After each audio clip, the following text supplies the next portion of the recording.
امام مہدی کوئی پیشن گوئی نہیں، ایک وعدہ ہیں جس کے پورا ہونے کا وقت آ گیا ہے۔ اس دستاویزی فلم کا موضوع منفرد ہے۔ ایک جانب ایک جن جس کا نام ابلیس ہے، جو طولانی عمر والا ہے اور جسے فی الواقعہ موت نہیں، جس کی خلقت بے دھوئیں کی آگ سے ہوئی، وہ ہزاروں سال سے ایک ہی مقصد سے کار فرما ہے۔ اس کا ایندھن خود پسندی اور بنی نوع انسان سے نفرت و حقارت اور بدلے کی آگ ہے۔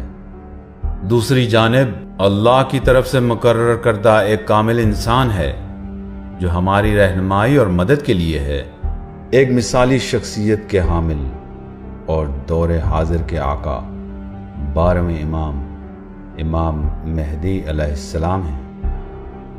اربوں لوگوں کی امیدیں ان سے وابستہ ہیں اور لوگ صدیوں سے جن کا انتظار کر رہے ہیں،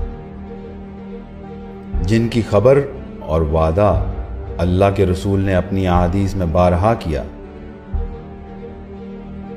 مگر کچھ لوگ ایسے بھی ہیں جنہیں شیطان سے تو انکار نہیں، مگر مہدی سے انکار ہے۔ مگر مہدی سے انکار ایسا ہی ہے جیسے خاتم النبیین حضرت محمد صلی اللہ علیہ وآلہ وسلم سے انکار۔ ایک اہم حدیث میں رسول اللہ فرماتے ہیں، جو بھی اپنے زمانے کے امام کو پہچانے بغیر مر گیا وہ جاہلیت کی موت مرا۔ مگر امام مہدی کے ذکر کو زیر بحث لانے سے پہلے ظلمت و تاریکی کے منبع ابلیس کے متعلق کچھ بات ہو جائے۔ اللہ اور اس کے محبوب نبی نے ہمیں اس طاقتور دشمن سے خبردار کیا ہے۔ تصور کریں، ایک طاقتور دشمن جو انسانی آنکھ سے اوجھل ہے، مگر اس کی سرگوشیاں روح کی گہرائیوں پر اثر انداز ہو سکتی ہیں۔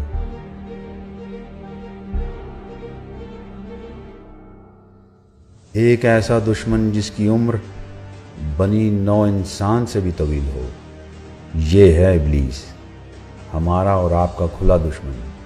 یہ شیطان کے نام سے بھی مشہور ہے اور دھوکے باز کے نام سے بھی۔ اس کی طولانی عمر کے باعث اسے بنی نوع انسان کو دھوکہ دہی کا تجربہ اور ہنر سیکھنے کا موقع ملا۔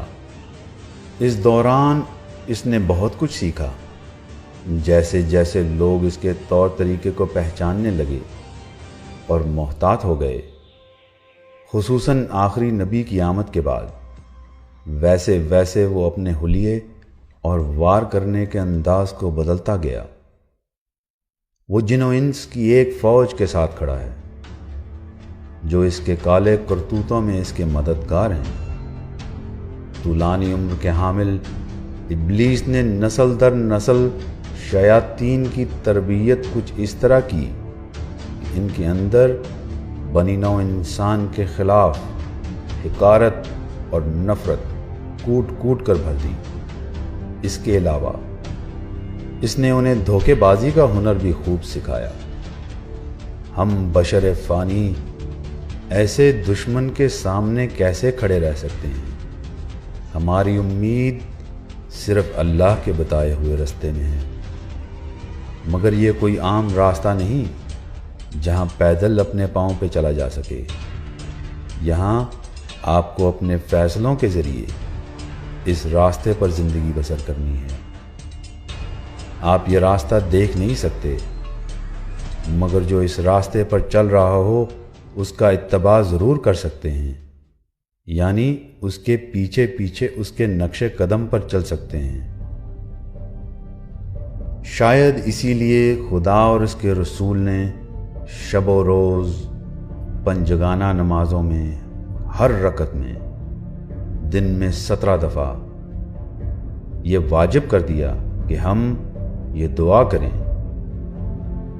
کہ اللہ ہمیں اس راہ پہ چلائے جو اس کے مقرب بندوں کی راہ ہے، جنہیں اس نے اپنی نعمتیں عطا کی۔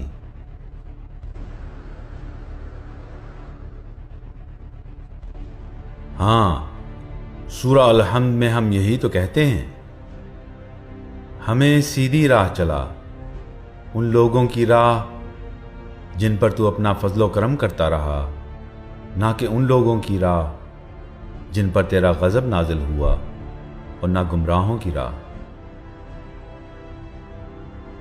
دو ہی راستے ہیں، یا تو ہم ابلیس کے پیچھے چلیں یا ان کے پیچھے جو ہدایت یافتہ ہیں، اور وہ ایسے راستے پہ ہیں جو اللہ کی طرف لے جاتا ہے۔